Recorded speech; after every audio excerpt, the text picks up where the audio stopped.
Hello soldiers, बेटा आज हम फ्री फॉल के बारे में पढ़ाने वाले हैं जो कि बहुत ज़्यादा इंपॉर्टेंट होगा। जिस किसी ने भी पीछे की मोशन ऑफ इक्वेशन का लेक्चर नहीं देखा है वो प्लीज़ पहले लेक्चर देख लीजिए ताकि आपको सारी की सारी इक्वेशन आ जाए। और जिस किसी ने नहीं भी देखा है तो भी हम चारों के चारों इक्वेशन यहाँ पे लिखवाएंगे और उनको बताएंगे कि ये कहाँ से डिराइव होती हैं। ठीक है, तो ये लेक्चर फिजिक्स के हिसाब से बहुत ज़्यादा इंपॉर्टेंट होगा। प्लीज़ आप फोकस के साथ देखना क्योंकि हम यहाँ पे ग्रेविटी के बारे में पढ़ेंगे कि कब बॉडी की ग्रेविटी पॉजिटिव ली जाएगी, कब जी नेगेटिव लिया जाएगा, कब बॉडी का जी जीरो हो जाएगा। ठीक है, तो बिना किसी देरी के आज के शानदार लेक्चर को स्टार्ट करते हैं। देखो जी, तो इस लेक्चर को पढ़ाने से पहले हम ग्रेविटी के बारे में बोल रहे हैं, तो ग्रेविटी के बारे में हम जान लेते हैं कि एक्चुअली ये कहां से चीजें आती हैं, क्या क्या चीजें वेरी करती हैं। ठीक है, तो हम पहले बात करते हैं फोर्स ऑफ ग्रेविटी। तो बेटा फोर्स ऑफ ग्रेविटी होता क्या है एक्चुअली में? फोर्स ऑफ ग्रेविटी का मतलब होता है कि जो अर्थ होती है ना, सारे के सारे ऑब्जेक्ट्स को अपनी तरफ अट्रैक्ट करती है। क्योंकि जो मासेस होते हैं, आपने ग्रेविटेशन के अंदर पढ़ा होगा, जो मासेस होते हैं एक दूसरे को क्या करते हैं, अट्रैक्ट करते हैं। They are always act on attractive force. ठीक है, चार्ज पार्टिकल की तरह ये रिपल्सिव फोर्स नहीं लगाते हैं, ये हमेशा क्या करते हैं, एक अट्रैक्टिव फोर्स को लगाते हैं। तो ऐसे ही जो अर्थ है वो किसी भी बॉडी को अपनी तरफ जिस फोर्स से अट्रैक्ट करती है ना, that is called force of gravity. वो ग्रेविटेशनल फोर्स की वजह से ऑब्जेक्ट जा रहा है ना उसकी तरफ। तो मान लिया कि ये मेरे पास अर्थ है। ठीक है, अब अर्थ है तो ये एक ऑब्जेक्ट है कोई भी। अब ये ऑब्जेक्ट इसकी तरफ नीचे जाके गिरेगा।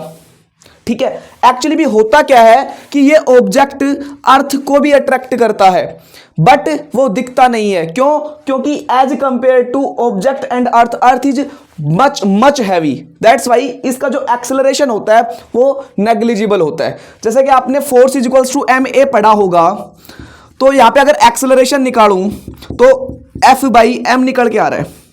ठीक है, तब इस ऑब्जेक्ट की वजह से इस अर्थ के अंदर जो एक्सेलरेशन आएगा, देखो बेटा इसका मास, इसकी इस ऑब्जेक्ट की वजह से इसके ऊपर जो ग्रेविटी आएगी, मतलब ये खींचेगा क्योंकि दो मासेस ऑलवेज अट्रैक्टिव। तो ये अगर ऊपर जाएगी बट दिखाई नहीं देगी। क्यों? क्योंकि इसका मास है ना बहुत बहुत ज्यादा हैवी है। दैट्स वाई तो ये एक्सेलरेशन क्या कर दिया जाता है भाई, नेग्लेक्ट। ठीक है, लेकिन अब ये अर्थ है, अर्थ भी तो इस ऑब्जेक्ट को खींच रही है अपनी तरफ, that is called force of gravity. अब ये खींचेगा। अब मेरी बात सुनो, जो ये ऑब्जेक्ट है एज कंपेयर टू अर्थ क्या है, बहुत बहुत छोटा है। तो मास छोटा है तो एक्सेलरेशन ज्यादा हो जाएगा। देखो इनवर्स का स्क्वायर का रिलेशन आ रहा है, तो इसको नीचे की तरफ खींच लेगी। ठीक है, तो बेटा इसको क्या बोलते हैं कि अर्थ ने ऑब्जेक्ट को अपनी तरफ खींचा ड्यू टू ग्रेविटी। ठीक है, और इसको क्या बोलते हैं, फोर्स ऑफ ग्रेविटी। चलो ये बात भी हो गई। एक होता है बेटा acceleration due to gravity. Acceleration due to gravity क्या होता है? Acceleration due to gravity, acceleration due to gravity के अंदर क्या होता है कि जो अर्थ होती है किसी ऑब्जेक्ट को अपनी तरफ जिस फोर्स से खींचती है तो एक एक्सेलरेशन प्रोड्यूस होता है, उसको नाम दिया जाता है जी से। That is called acceleration due to gravity. The force of gravity will attract an object towards the earth with acceleration of gravity। तो बेटा जिस फोर्स से खींचेगी तो एक फोर्स क्रिएट होगा, दैट इज कॉल्ड एक्सेलरेशन, और उस एक्सेलरेशन को क्या बोला जाएगा, ग्रेविटी। क्यों? क्योंकि अर्थ के इफेक्टिवनेस के अंडर ऑब्जेक्ट नीचे की तरफ आएगा। ठीक है, इसलिए उसको ग्रेविटेशनल एक्सेलरेशन बोल दिया जाता है, एक्सेलरेशन ड्यू टू ग्रेविटी। उस ग्रेविटेशनल फोर्स की वजह से उसके अंदर एक्सेलरेशन आया। ठीक है, तो ये चीजें बहुत इंपॉर्टेंट होने वाली है। अब जब वर्ड आता है एक फ्री फॉल, एक ये फ्री फॉल वर्ड है, एक्चुअली फ्री फॉल का मतलब होता क्या है? ठीक है बेटा, देखो अगर कोई भी ऑब्जेक्ट को हम नीचे ड्रॉप करेंगे तो ये नीचे की तरफ आ रहा है। ठीक है, आ गया, लेकिन ये कुछ हाइट तक ही सीमित होती हैं चीजें। अगर हम एयर रेजिस्टेंस को नेग्लेक्ट कर दें, एक्चुअली जो बॉडी होती है ना, ऑल बॉडीज, जितनी भी बॉडीज होती हैं, ऑल बॉडीज, जितनी भी बॉडीज होती हैं, अगर हम क्या करें, एयर रेजिस्टेंस को नेग्लेक्ट कर देते हैं और कुछ हाइट से बॉडी को रिलीज करते हैं, that is called free fall. आई बात समझ में? फ्री फॉल का मतलब कि अगर किसी बॉडी को, एयर रेजिस्टेंस को हमने नेग्लेक्ट कर दिया और किसी बॉडी को गिराया कुछ हाइट से, बड़ी हाइट से नहीं, छोटी हाइट से, ठीक है, तब उसको बोला जाएगा फ्री फॉल बोला जाएगा। अब एक्चुअली में जो भी ये चीज़ें होती है ना, ये ना तो मास वगैरह के ऊपर डिपेंड करती हैं, ना किसी अन्य एयर रेजिस्टेंस वगैरह के ऊपर डिपेंड करती हैं। तो ये डिपेंड किसके ऊपर करती है, सबसे इंपॉर्टेंट बात ये आती है। ठीक है बेटा, अगर जैसे मेरे पास एक तो 5 kg का कोई भी चीज है और एक मेरे पास बिल्कुल लाइट चीज है, अगर उन दोनों को वैक्यूम के अंदर रिलीज करता हूं तो सारे के सारे एक साथ पड़ेंगे, एक साथ नीचे जाके टकराएंगे। ठीक है, तो वो किस पे डिपेंड करता है, ग्रेविटेशनल फोर्स के ऊपर डिपेंड करता है। मास वगैरह के ऊपर डिपेंड चीजें नहीं करती हैं, वो ग्रेविटेशनल फोर्स के ऊपर डिपेंड करता है कि वहां पे जी की वैल्यू क्या है। अगर जी 0 है तो आराम से एक साथ ही गिरेंगे। ठीक है, वैक्यूम क्रिएट कर दिया तो वो मास वगैरह के ऊपर डिपेंड नहीं करेंगी। ठीक है, तो इसी के अंडर जो हमारे काम का है, हमारे लिए जो यूजफुल है वो क्या होगा। हमने मोशन की 4 इक्वेशन पढ़ाई थी, देखो भाई मोशन की 4, तो फ्री फॉल समझ में आ गया होगा कि स्मॉल हाइट से ऑब्जेक्ट को ड्रॉप करना है। ठीक है, कुछ स्मॉल हाइट के लिए ही हम उस चीज़ों को लेंगे, बड़ी हाइट के लिए हम उन चीज़ों को नहीं लेने वाले हैं। ठीक है, तो जब स्मॉल हाइट के लिए चीज़ों को लेंगे तो उनके ऊपर कुछ डेरिवेशंस करेंगे, कुछ इक्वेशंस डिराइव करेंगे। तो देखते हैं कैसे करेंगे, मेरी बात सुनो। हमने मोशन की 4 इक्वेशन पढ़ाई थी बेटा। सबसे पहली इक्वेशन क्या थी, v equals to u plus at। ठीक है, दूसरी इक्वेशन क्या थी, s equals to ut plus half at square. और तीसरी इक्वेशन क्या थी, v square minus u square equals to 2as। And fourth equation was what, nth second के लिए मैंने बताई थी बेटा u plus a by 2 into 2n minus 1। जो ये इक्वेशन थी ये बिल्कुल स्ट्रेट लाइन पाथ के लिए फॉलो कर रही थी इक्वेशन। ठीक है, तो अब इनको हम क्या करेंगे, अंडर ग्रेविटी पढ़ेंगे। तो क्या है, equation of motion under gravity. तो मेरी बात सुनो, अगर मैं पहला केस लूं, अगर मेरे पास पहला केस है, क्या पहले केस के अंदर क्या होगा कि अगर मैं किसी भी चीज को फ्रेम मान लूं, ठीक है, ये ऑब्जेक्ट यहां है। ठीक है, अब एक बात बताओ, जब ऑब्जेक्ट अर्थ से ऊपर की तरफ जाता है तो जी की वैल्यू क्या करती है, डिक्रीज करने लगती है। ठीक है, जैसे कि हम उठते उठते उठते उठते चंद्रमा पे पहुंच गए।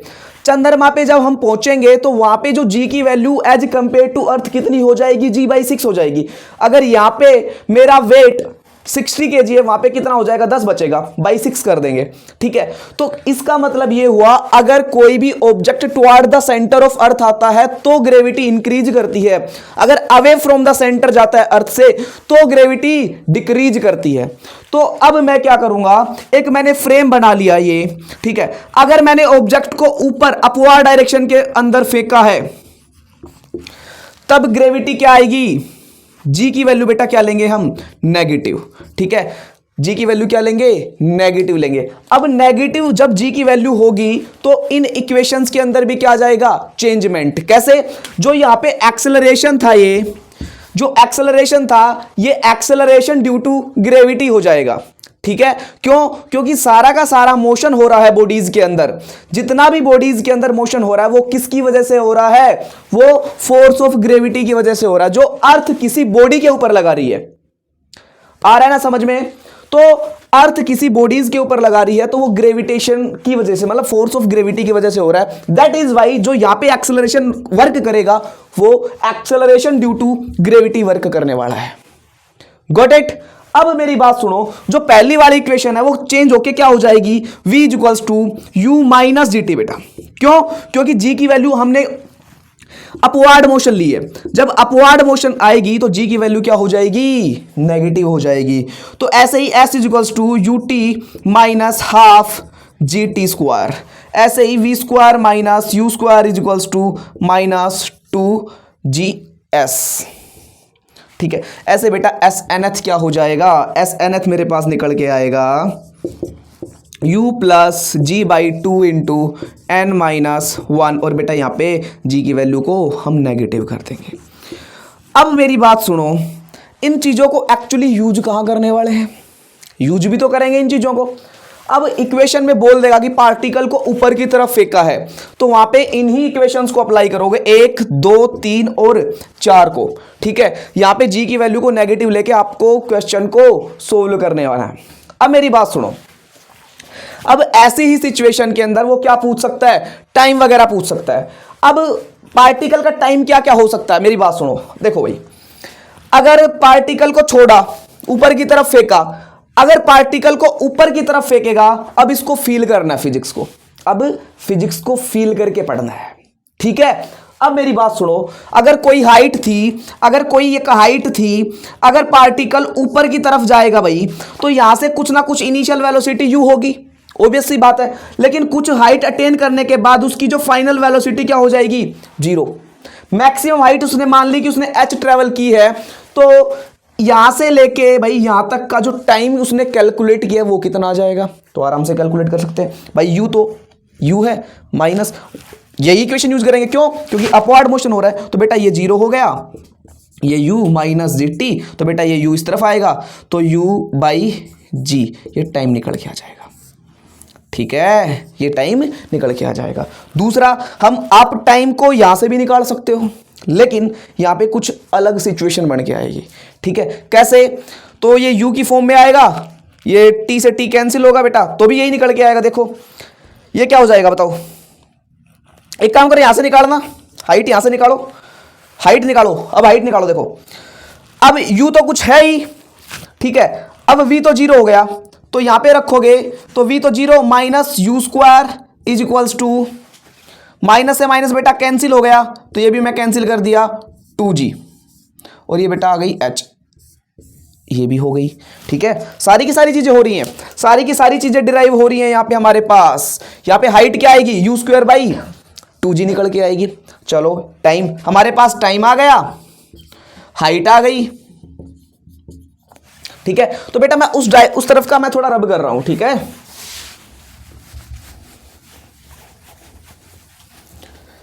तो हाइट निकाल दी हमने, टाइम निकाल दिया, अब क्या बच रहा है बताओ। देखो भाई, ये क्लियर है चीज। अब मेरी बात सुनो, अगर मैं यहां से ये फाइनल वेलोसिटी यहां पे तो जीरो हो जाएगी, ठीक है, ये सारी की सारी चीज हो गई। अब एक केस और लेते हैं हम, देखो मेरी बात सुनो, अगर किसी पार्टिकल को ड्रॉप करते हैं, चलो ठीक है, अब ड्रॉप करते हैं, देखो ये हाइट है, बिल्डिंग है, ये हम बना देते हैं कुतुब मीनार, ठीक है, कुतुब मीनार बना दिया हमने। अब मेरी बात सुनो, अगर कुतुब मीनार से हमने ऑब्जेक्ट को रिलीज किया, ठीक है, अगर कुतुब मीनार से हमने ऑब्जेक्ट को रिलीज किया, बेटा जब हम फ्री फॉल करते हैं ना, तो इनिशियल वेलोसिटी उस पार्टिकल की क्या होती है, जीरो, तो यहां पे u क्या हो जाएगी, जीरो हो जाएगी। मैंने मान ली कुतुब मीनार की जो हाइट है वो h है, ठीक है, तो यहां से जीरो हो गई भाई, यहां तक आएगी, ठीक है। तो एक बात बताओ, जब डाउनवर्ड मोशन लेते हैं ना, डाउनवर्ड मोशन, तो बेटा g की वैल्यू को क्या लेंगे, पॉजिटिव। अब g की वैल्यू को पॉजिटिव क्यों लेते हैं, क्योंकि अपवर्ड की तरफ जा रहा है ना ऑब्जेक्ट, तो नेगेटिव, और लेकिन डाउनवर्ड आएगा तो एक अर्थ उसको अपने ग्रेविटी फोर्स से खींच रही है, मतलब बॉडी और ज्यादा एक्सेलरेट करेगी। जब बॉडी एक्सेलरेट करती है तब क्या होता है, ग्रेविटी बढ़ेगी, ठीक है। अब मेरी बात सुनो, इनके अंदर जो हमने वो चारों के चारों इक्वेशन करवाई थी वो क्या हो जाएंगी, तो v is equals to u plus A T था, एक s is equals to U T plus half A T square था, और एक था बेटा v square minus U square is equals to 2as, और एक S nth is equals to u plus A by 2 into 2n minus 1 था। जब हम फ्री फॉल करते हैं ना, तो क्या होता है कि इसकी इनिशियल वेलोसिटी क्या हो जाती है, जीरो के बराबर आती है। जब इनिशियल वेलोसिटी बेटा जीरो हो गई तो मतलब ये जीरो होगा, तो v इक्वल्स टू क्या हो जाएगा, यहाँ पे gt हो जाएगा बेटा, ठीक है, और ये भी जीरो हो गया, तो h इक्वल्स टू क्या हो जाएगा बेटा, हाइट हो जाएगी ये, तो ये आ जाएगा हाफ gt स्क्वायर। यहाँ पे जो g है वो पॉजिटिव ही रहेगा, क्यों, क्योंकि डाउनवर्ड बॉडी आ रही है, ठीक है। अब यहाँ से बताओ बेटा, ये तो जीरो हो गया, तो v square equals to 2gs, और v आ जाएगा बेटा √2gh, ठीक है। अब ये v क्या है बेटा, at the time of collision ये पार्टिकल कितनी वेलोसिटी से यहाँ पे जाके टकराएगा, ठीक है। ये बात समझ में आ गई। आगे देखो जी, एस एन एथ क्या निकल के आएगा बेटा, एस एन एथ निकल के आएगा, यू तो बेटा जीरो हो गया, g by 2 into 2n minus 1 निकल के आएगा, ठीक है, ये भी हो गया। अब क्या होता है कि जो फास्ट कैलकुलेशन करते हैं ना, तो हम इन इक्वेशंस को यूज ना करके हम जो ये शॉर्टकट है ना, ये वाली चीजें यूज करते हैं। जैसे टाइम ऑफ फ्लाइट पूछ लिया, हाइट पूछ ली उसने, वेलोसिटी पूछ ली, टाइम ऑफ कोलिजन के ड्यूरिंग वेलोसिटी पूछ ली। तो फास्ट कैलकुलेशन के लिए हम ये चीजें यूज करने वाले हैं, ठीक है। तो बेटा यहां से वेलोसिटी क्या √2gh निकल के आएगी। अब दूसरी बात, टाइम क्या निकल के आएगा बताओ भाई, यहां से टाइम बताओ, यहां से बताओ टाइम। देखो भाई टाइम निकाल रहे, यू तो 0 हो गया, फ्री फॉल हो गया, तो बेटा ये h हो गई, तो h, तो ये 0 हो गया, तो ये 2 बेटा g नीचे आ जाएगा, और ये t² है तो रूट, तो बेटा ये टाइम निकल के आएगा। तो t क्या आएगा 2h/g निकल के आएगा, ठीक है। ये देखो बेटा सारी की सारी चीजें यूज करने वाले हैं, जो आगे न्यूमेरिकल क्लास होगी उसमें हम सारी की सारी इक्वेशंस को यूज करने वाले हैं। तो प्लीज आप फोकस के साथ इन चीजों को पढ़िए। क्लियर है, आ रही बात समझ में? अब आगे देखो,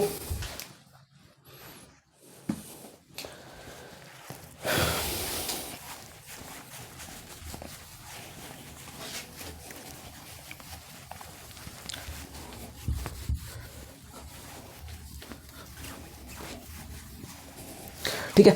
अब मैं इन्हीं चीजों का जल्दी से क्विक रिवीजन करवा रहा हूं ताकि आपको चीजें समझ में आ सके। देखो भाई, अगर ग्रेविटी अगर ऊपर जा रही है तो बेटा जी की वैल्यू क्या लेने वाले हैं हम, नेगेटिव। अगर नीचे की तरफ आ रही है तो जी की वैल्यू क्या लेने वाले हैं बेटा, पॉजिटिव। हमारे पास इक्वेशन थी u = 80, s = ut plus half at² और v² - u² = 2as बेटा, ठीक है। और एक SNth के लिए था हमारे पास u + a/2 × 2n-1। ये सारी की सारी इक्वेशन को अब जो यहाँ पे a है ना, उनकी जगह हम क्या रखने वाले हैं, g। तो हमारे पास टाइम ऑफ फ्लाइट क्या निकल के आया था बेटा बताओ, तो 2h/g निकल के आया था रूट। एक बेटा t = ये इसके बराबर u/g के बराबर भी निकल के आया था हमारे पास, ठीक है। और जो v वेलोसिटी है वो क्या निकल के आई थी, √2gh, ये भी कैलकुलेट हमने की थी, ठीक है। और मेरी बात सुनो, जो ये सारी की सारी इक्वेशंस थी, इनमें से कंडीशंस के ऊपर डिपेंड करने वाले ही हैं कि चीजें एक्चुअली में क्या होने वाला है, ठीक है। तो आप इन इक्वेशंस को अच्छे से पढ़ना, अच्छे फोकस के साथ पढ़ना, ताकि आप इन चीजों को अच्छे से कैलकुलेट कर सको, ठीक है। तो अब इन्हीं इक्वेशंस का यूज करके आप टाइम भी निकाल सकते हो, हाइट भी निकाल सकते हो, सब कुछ निकाल सकते हो। यह डिपेंड करेगा कि उसने बॉडी ने बोला क्या है, कि हमने ऊपर से रिलीज किया है, ग्राउंड से ऊपर की तरफ फेंका है, नीचे की तरफ फेंका है, ये इक्वेशन ऐसे चेंज हो जाएंगे, ठीक है। तो मैं इक्वेशन एक बार फिर से लिखवा दे रहा हूं। क्या, अगर बॉडी की ऊपर की डायरेक्शन है तो बेटा क्या आ जाएगी, v = u - gt, बेटा अपवार्ड के लिए सारी की सारी, ठीक है। और s = ut - half gt², v² - u² = -2gs। और एक SNth बेटा है u - g/2 × 2n-1। और अगर डाउनवर्ड मोशन आ जाए,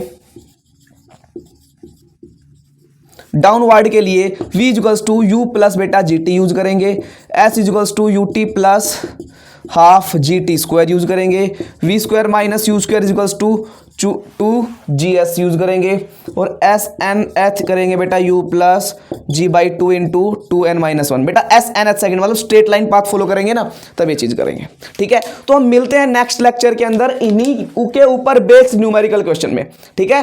थैंक यू सो मच।